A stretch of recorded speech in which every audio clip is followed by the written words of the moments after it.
আপনি কখনো ভেবে দেখেছেন কি সেই জিনিস যা আপনাকে সামনে এগোতে বাধা দিচ্ছে? ধরুন আপনি কোনো পথ দিয়ে যাচ্ছেন, পা মুচকে গেলে তা আপনাকে সামনে এগোতে বাধা দেয়। সেইভাবেই জীবনে ক্ষুদ্র চিন্তা আপনাকে সামনে এগোতে বাধা দেয়। দেখুন, যদি কোনো চাক থাকে যার মধ্যে ফাটল রয়েছে, তা আপনাকে ভালো মাটির পাত্র বানাতে দেবে না। ঠিক সেইভাবেই কাউকে ঈর্ষা করলে তা আপনাকে মহান হতে দেবে না। আমি উচ্চস্তরীয় আরও নিচুতে রয়েছে, এই ভাবনা কখনোই আপনাকে উচ্চ স্তরে পৌঁছতে দেবে না। মন থেকে সকল বিকার, ঈর্ষা, মোহ, লোভ, লালসা এই সব ত্যাগ করুন।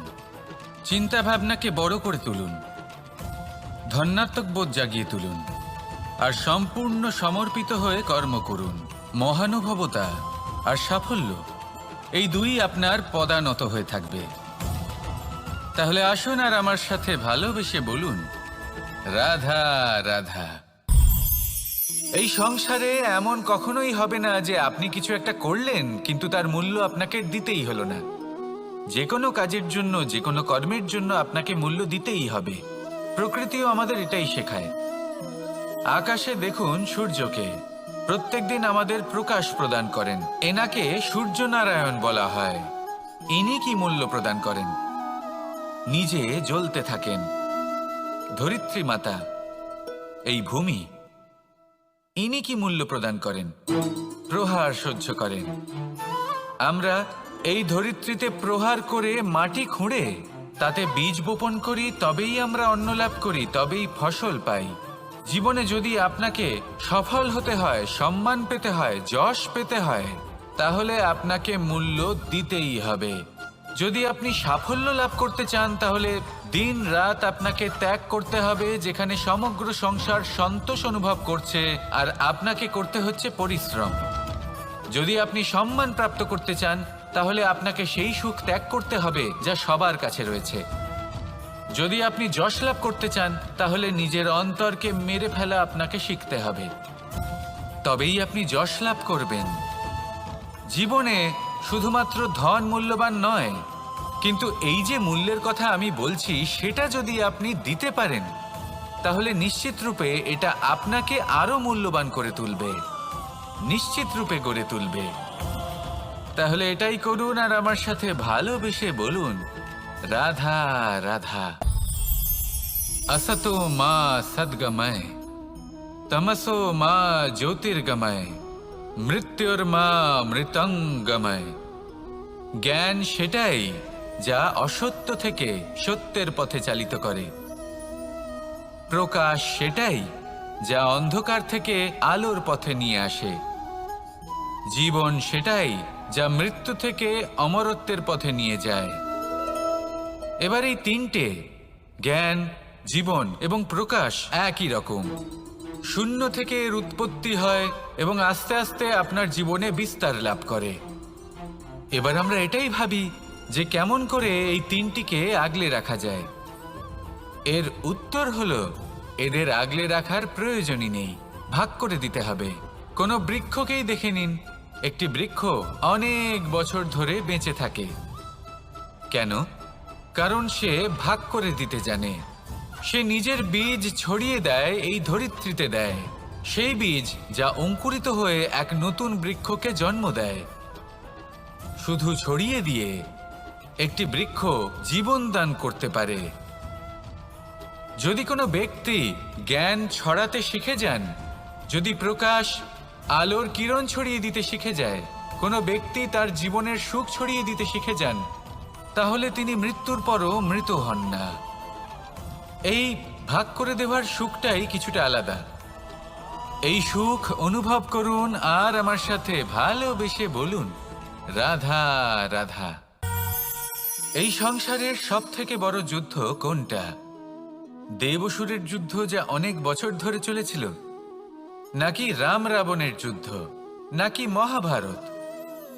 না, সংসারের সব থেকে বড় যুদ্ধ হলো সেইটা যা নিজের সাথে লড়া হয়, নিজের মনের সাথে লড়া হয়, নিজের অন্তরের সাথে লড়া হয়। এটাই সব থেকে বড় যুদ্ধ। এবার নিজেই দেখুন আপনার সব থেকে বড় শত্রুকে। আপনার স্বার্থ, আপনার কামনাগুলি, আপনার অহংকারগুলি, যা আপনাকেই নষ্ট করে দেয়। যদি এদের ওপর আপনি বিজয় লাভ করতে পারেন, তাহলে ধরে নিন এই সংসারে সবার ওপরে আপনি বিজয় লাভ করতে পারবেন। এই সংসারে কেউ আপনাকে পরাজিত করতে পারবে না। কিন্তু তার জন্য প্রয়োজন অনুভূতির। অনুভূতি ভালোবাসার, অনুভূতি অনুপ্রেরণার। যে ব্যক্তি ভালোবাসতে পারেন এবং প্রেরণা দিতে পারেন, তিনি চিরকাল জয়লাভ করতে পারেন। নিজের কাছে ভালোবাসার এক অস্ত্র রাখুন আর প্রেরণার এক ঢাল। জীবনে কেউ আপনাকে পরাজিত করতে পারবে না। আসুন আর আমার সাথে ভালোবেসে বলুন, রাধা রাধা। খুব বড় একটা প্রশ্ন করতে চলেছি। এই সংসারের সব থেকে বেশি সুখী কে?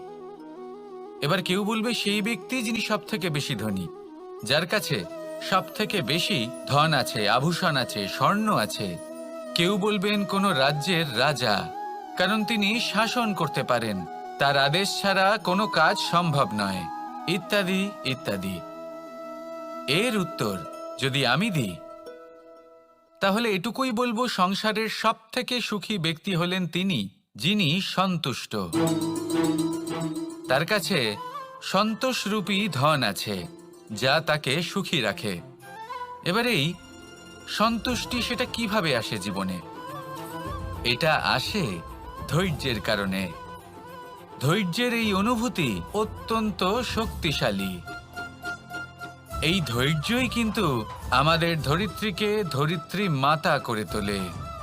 কারণ ধরিত্রী মাতা ধারণ করেন, সহ্য করেন, ধৈর্য ধরেন এবং নিজের কর্ম করতে থাকেন। সেটা ধৈর্যই ছিল মাতা সীতার মধ্যে, যা রাবণের অন্ত করে দিল। এই ধৈর্যের কারণেই নারায়ণ কুর্ম অবতার ধারণ করেছিলেন, বড় একটা পর্বতকে পৃষ্ঠে ধারণ করেছিলেন এবং সমুদ্র মন্থনকে সম্ভব করেছিলেন। সেই জন্য সর্বপ্রথম মনের মধ্যে ধৈর্যকে নিয়ে আসুন। এই ধৈর্যই আপনাকে সন্তুষ্টির পথে নিয়ে যাবে, আর এই সন্তুষ্টি আপনাকে লোভ, মোহ এবং লালসার পথ থেকে দূরে নিয়ে সুখের পথে নিয়ে যাবে। আর তখন এই মন প্রসন্ন হয়ে বলবে, রাধা রাধা। মানুষ চিরকাল বড় মানুষ হয়ে উঠতে চায়, সবসময় সেই নিয়ে কল্পনা করে।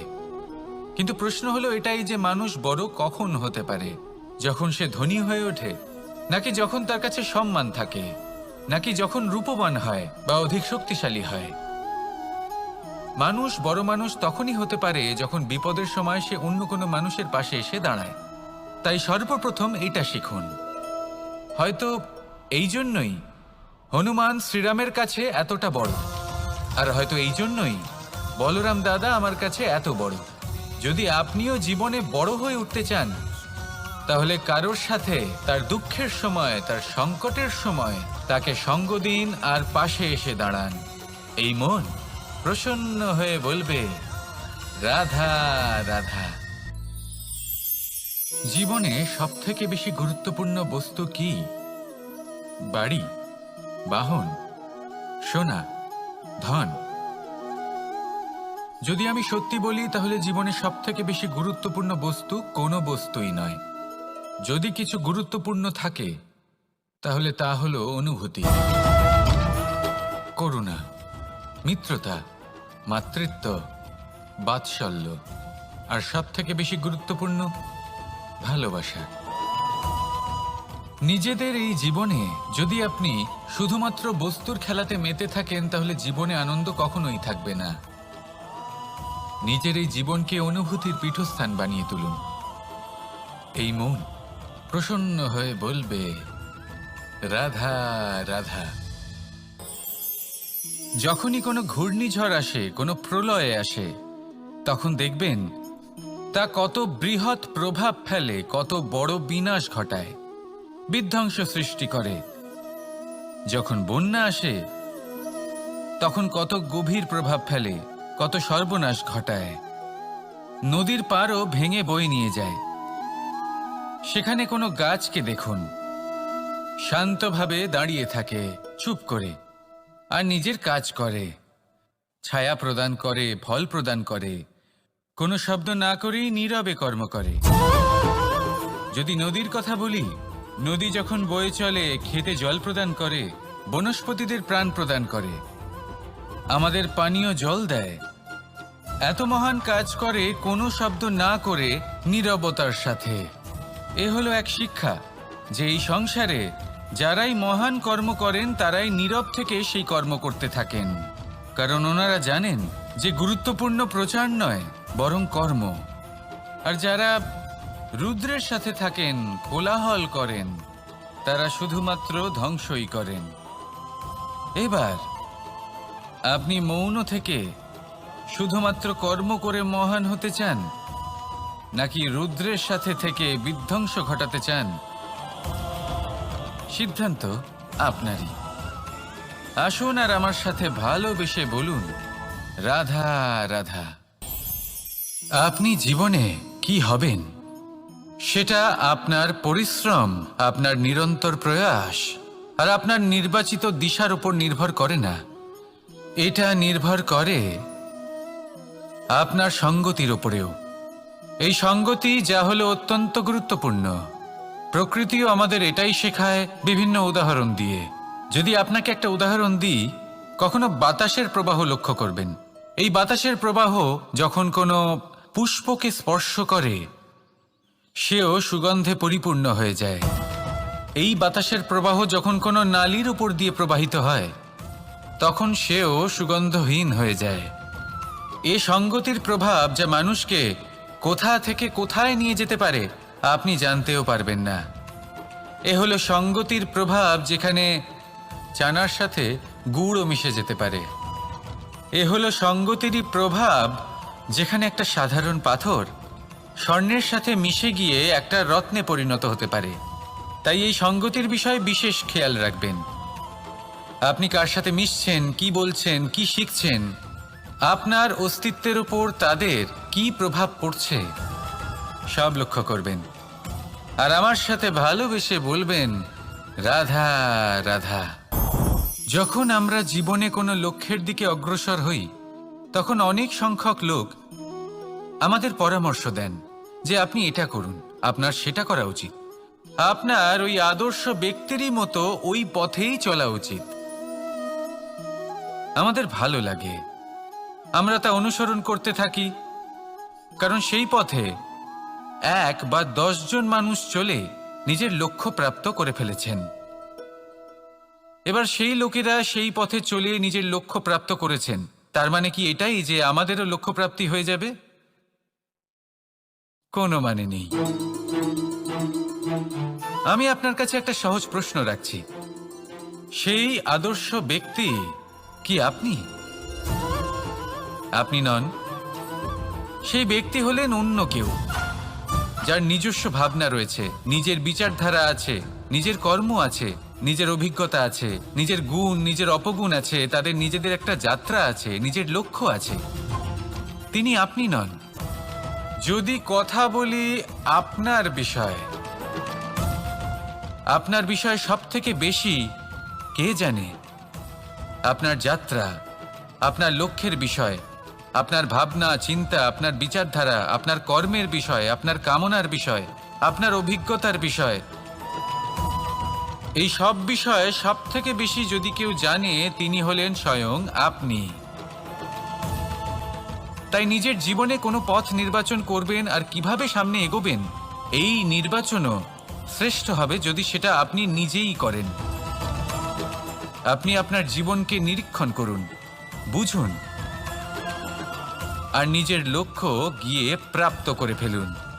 সমাজের সামনে এমন একটা উদাহরণ আপনি প্রস্তুত করুন যাতে ভিড় আপনার পথে চলতে তৎপর হয়ে ওঠে। আসুন আর আমার সাথে ভালোবেসে বলুন, রাধা রাধা। সংকট, সমস্যা, বিপদ, এগুলো তো সকলের জীবনেই আসে। অনেক সময় এমন হয় যে মানুষের জীবনে যখন এমন কোনো বিপদ আসে, তখন সে ভয়ভীত হয়ে পড়ে, চিন্তিত হয়ে পড়ে, নিরাশ হয়ে যায়। কিন্তু আমি আপনাকে একটা সত্যি কথা বলি, যে আমাদের ব্যক্তিত্বের বিকাশের জন্য, আমাদের নিজেদের লক্ষ্যে পৌঁছে দেবার জন্য এই সংকট, এই সমস্যা, এগুলো অত্যন্ত গুরুত্বপূর্ণ। আর এর উদাহরণ আমি নয়, বরং প্রকৃতি স্বয়ং দেবে।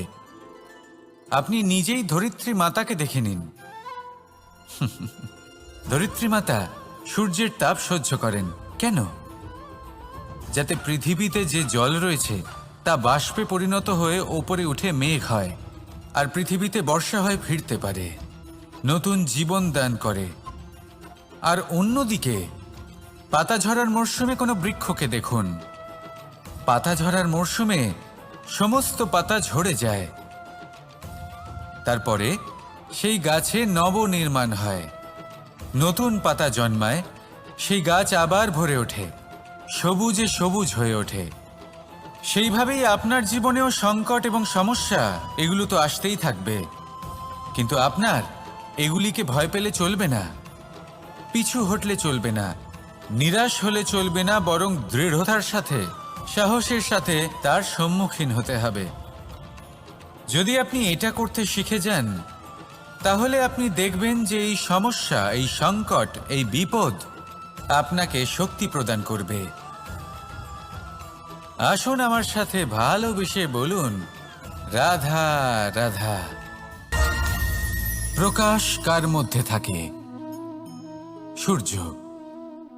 শীতলতা কার মধ্যে থাকে? চন্দ্রমার মধ্যে। এবার যদি সূর্যের মধ্যে প্রকাশ না থাকে কি হবে? অন্ধকার। যদি চন্দ্রমার মধ্যে শীতলতা না থাকে তাহলে কি হবে? মহা অন্ধকার। সবকিছু অন্তরে আছে, শুভভাব আর সত্যতা প্রত্যেকটা মানুষের অন্তরের মধ্যে থাকবেই থাকবে। যদি এটা না থাকে তাহলে জেনে রাখুন কিছুই নেই। যেমন একটা প্রদীপ যা জ্বলছে, যা প্রকাশ দিচ্ছে, অন্ধকারে আমাদের পথ প্রদর্শন করছে। কেন জ্বলে? কারণ ওর মধ্যে একটা সলতে আছে যা জ্বলছে। সলতে কেন জ্বলে? কারণ তার ভিতর ঘি আছে যা ওই সলতেকে জ্বলতে সাহায্য করে। সবকিছুই আমাদের মনের ভিতরেই রয়েছে, ভালো ভাব এবং সততাও।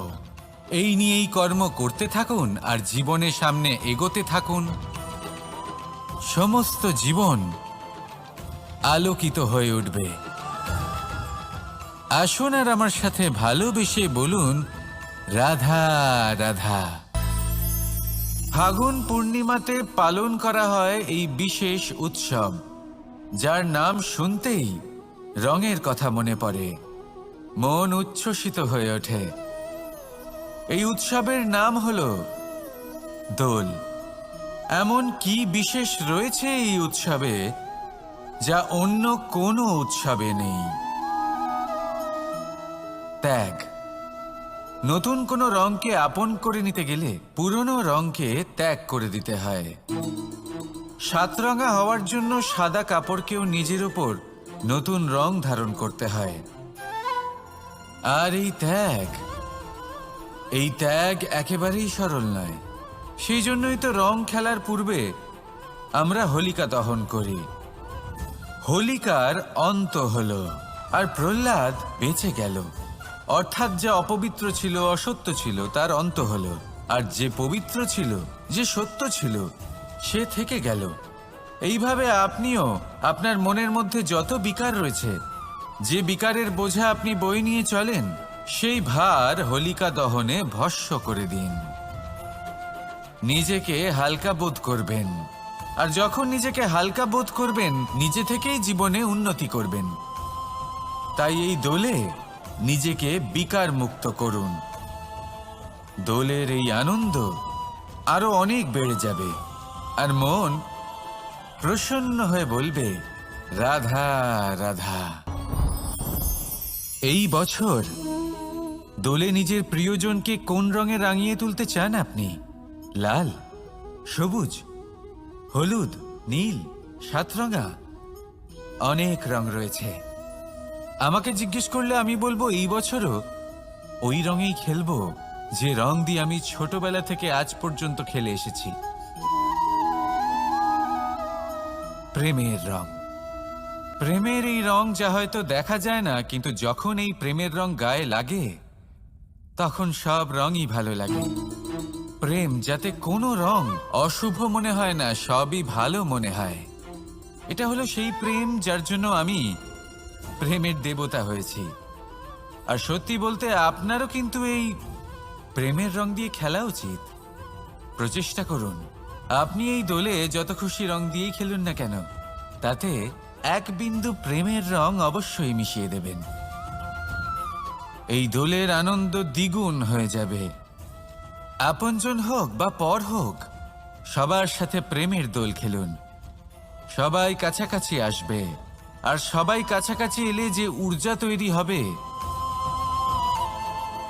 সেটাই হলো দোলের আসল রং। তাই এইবার দোলে সকলকে প্রেমের রঙে রাঙিয়ে তুলুন, আর এই প্রেম ভাব নিয়েই বলুন রাধা রাধা। কাক এবং কোকিল এই দুই হলো শ্যামল বর্ণের, কিন্তু এই দুইয়ের মধ্যে যে পার্থক্য সেটা জানা যায় বর্ষা ঋতুতে। যখন কাক নিজের কর্কশ স্বরে কা কা করে ডাকে, আর সেখানে কোকিল নিজের প্রসিদ্ধ সুমধুর কুহু স্বরে আমাদের মন জয় করে নেয়। এবার এটা শুধু কোকিল আর কাকের সাথে নয়, বরং প্রত্যেক মানুষের সাথে হয়ে থাকে। প্রত্যেক মানুষের ব্যক্তিত্ব তার কথার আড়ালে লুকিয়ে থাকে। যদি আপনি কোনো মানুষকে জানতে চান যিনি নীরবতা পালন করে রয়েছেন, তাহলে হয়তো আপনি তাকে অন্য কিছুই ভাববেন। যদি কারোর ব্যক্তিত্ব সম্পর্কে জানতে চান, তাহলে তাকে বলতে দিন। সেই ব্যক্তির কথা শুনতে শিখুন। যদি এটা আপনি করতে পারেন, তাহলে আপনি নিজে থেকেই জানতে পেরে যাবেন যে সামনের মানুষের ব্যক্তিত্ব ঠিক কেমন। আসুন আর আমার সাথে ভালোবেসে বলুন রাধা রাধা।